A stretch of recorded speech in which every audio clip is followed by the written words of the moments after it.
السلام علیکم ورحمۃ اللہ وبرکاتہ۔ بسلسلہ اقوال حضرت علی رضی اللہ تعالی عنہ، آپ نے فرمایا، فضل و بخشش بہت اچھا ذخیرہ اور سخاوت نہایت خوبصورت زیور ہے۔ سخاوت اور پاک دامنی کے ساتھ مزین و آراستہ ہونا اللہ تعالیٰ کی بہت بڑی نعمت ہے۔ آنکھ نیچے رکھنا اور میانہ روی اختیار کرنا فرما بردار ہونا ہے۔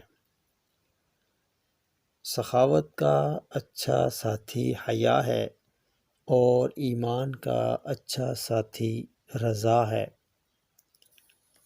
سخاوت کر کہ علم حاصل ہو، خاموش رہ کہ سلامتی ملے۔ فقیر کی سخاوت اسے جلیل القدر بناتی اور مالدار کا بخل اسے ذلیل و خوار کرتا ہے۔ کثرت سخاوت ایسی عمدہ صفت ہے کہ اس کی بدولت بہت سے لوگ دوست بن جاتے ہیں اور دشمن بھی دوست بن جاتے ہیں۔ جود و سخاوت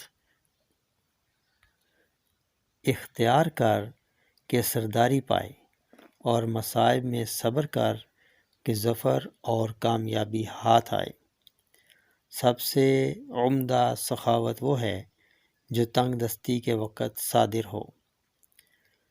دنیا کے فانی مال میں جود و سخاوت کرو، کیونکہ اس کے بدلے آخرت کی باقی رہنے والی نعمتیں ملیں گی۔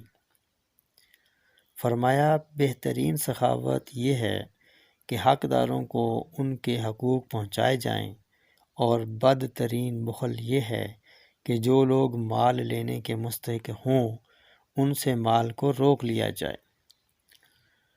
اس مال پر فخر کیا، یعنی اس مال پر فخر کیا جس میں سخاوت نہیں۔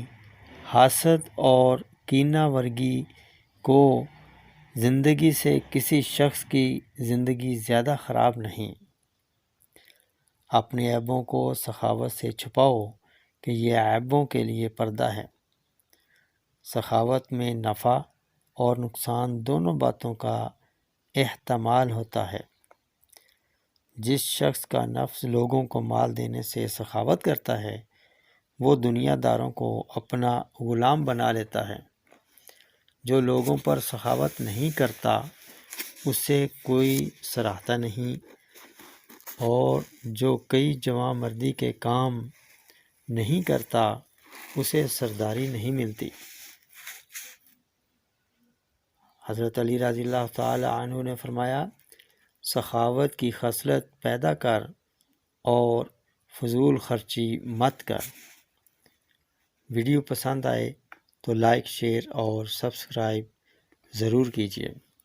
السلام علیکم ورحمۃ اللہ وبرکاتہ۔